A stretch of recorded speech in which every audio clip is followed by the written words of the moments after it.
So since the hair was pretty self-explanatory, let's jump right into the makeup. So I'm starting out by priming my eyelids with this concealer, and then we are going to copy this picture of Elizabeth Taylor. So I'm just packing on this desert sand shade as a nice bright base for the rest of my shadow. To reshape my eyes, I'm using Musk as a contour shade and drawing that right above where my natural crease is. This will make my eyes look a little bit bigger and less hooded.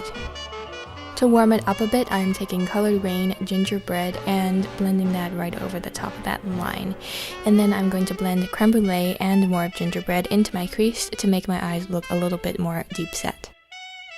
For liner, I'm using the LA Splash Architect eyeliner and just drawing small little dash strokes across my eye.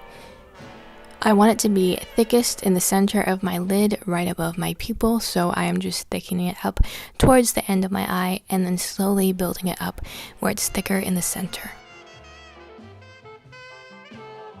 Here I'm just sketching out where I want my wing, and then I'm going to extend the inner corner of my eye right here and bring it down a little bit. And I'm just building up my wing, checking that it's at the right angle, and then gonna bring it down to my lower lash line and lightly brush over my eyelashes to make them look a little bit thicker. Here I'm just touching up that cut crease a little bit and then adding the highlight to my brow bone. Now I'm taking Black Moon and going over my eyeliner, and what this will do is just make your eyeliner look perfectly even. If you didn't do a straight line the first time, don't worry, you can just go over with black eyeshadow and smudge it out and nobody will ever know.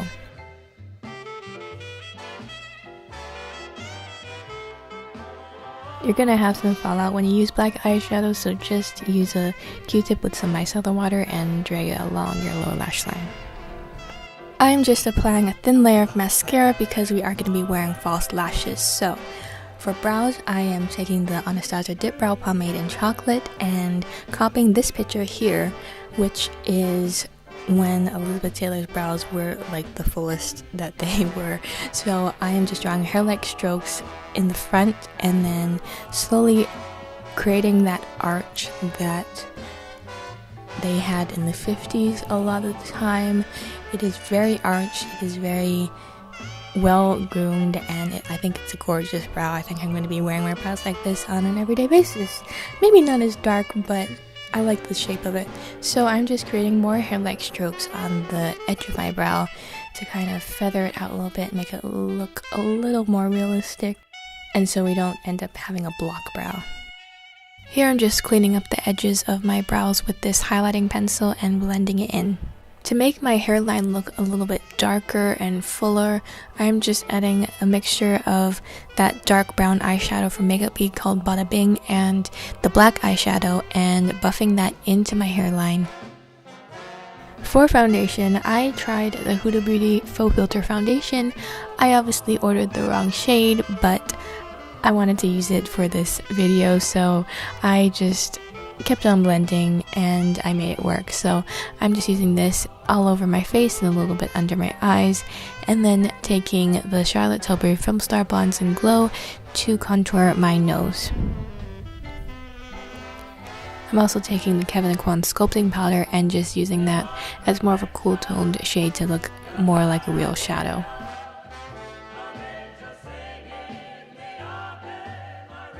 I was just looking at the picture of Elizabeth Taylor and trying to contour my nose as best as I possibly could to look a little bit more like hers, if that's even possible.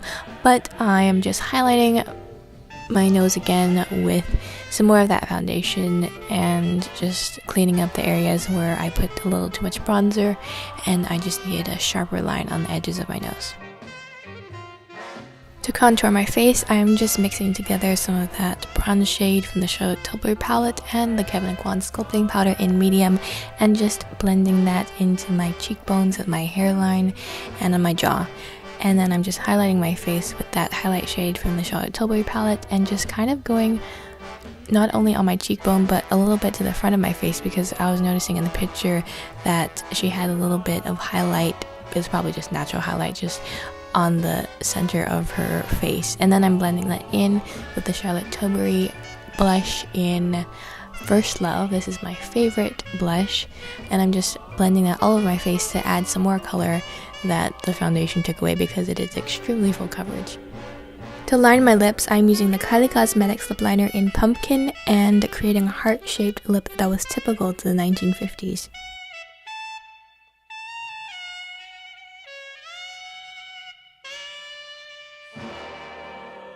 I'm looking at this picture for the lips and creating my own custom red shade that looks more flattering on my skin tone than a straight up red would.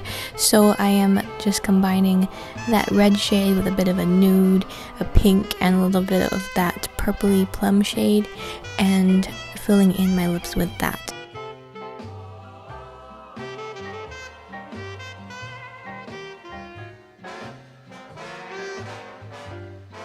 And then I'm just cleaning up the edges a little bit and going in with the Pumpkin lip kit and just blending that in with a lip brush.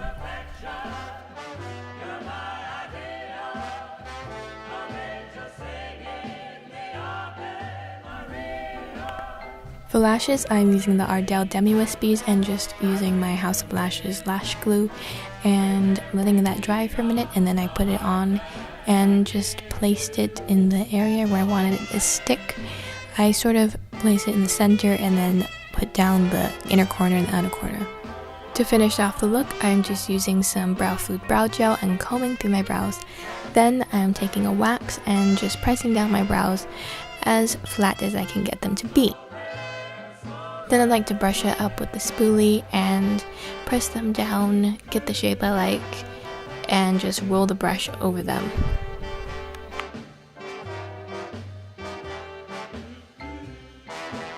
Now I'm just brushing out my hair even more. I could have brushed it out more and I kind of regret not brushing it out longer, but I thought it looked fluffy enough, so here's the final look.